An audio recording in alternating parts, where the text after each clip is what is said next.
Ang programang ito ay rated SPG. Striktong patnubay at gabay ng magulang ang kailangan. Maaaring may masiselang tema, lengguwahe, karahasan, sexual, horror o droga na hindi angkop sa mga bata. Dahil sa nakita ni Annalyn ng kanyang lolo ay talagang prosigido ito na dalhin sa Estridge Medical Center. Dito na nga tinawagan niya agad ang kanyang pamilya na si RJ Tenyag at Giselle na kung saan ipinaalam niya dito na talagang buhay ang kanyang lolo at nakita niya dito na nahulog sa bangin. Dito na nga talagang mabilis tumakbo ang isang ambulansya patungong Estridge Medical Center upang ito ay talagang maagapan itong si Don Pepe.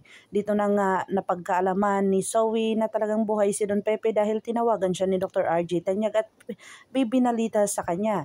Dito na pumunta agad din sila sa Estridge Medical Center kung saan kalmado itong si Zoe pumunta doon, pero itong si Moira ay talagang sinabunutan ni Dr. RJ Tanyag dahil sa mga ginagawa niya dito at kung saan may siya ang punot dulo kung bakit nawala itong si Don Pepe. Talagang positibo itong si Dr. RJ Tanyag na malaman ang katotohanan tungkol sa ginagawa ni Moira at dito naman si Annalyn at talagang prosigido na operahan ng kanyang lolo at si Dr. Carlos Benetes ang kanyang kasama at saka si Dr. Lindon.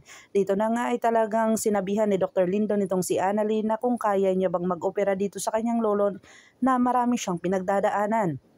Dito na sinabi ni Annalyn sa kanyang sarili na dapat kayanin niya ito dahil ayaw niyang maitulad dito kay Ninong Conrad niya na kung saan wala siyang nagawang tama, na kung saan talagang hindi nalaman ang buong katotohanan dahil sa mga sekreto na hindi nasabi ni Ninong Conrad niya. At dito na talaga pinatunayan ni Annalyn na magawa niya ng maayos ang kanilang mga trabaho.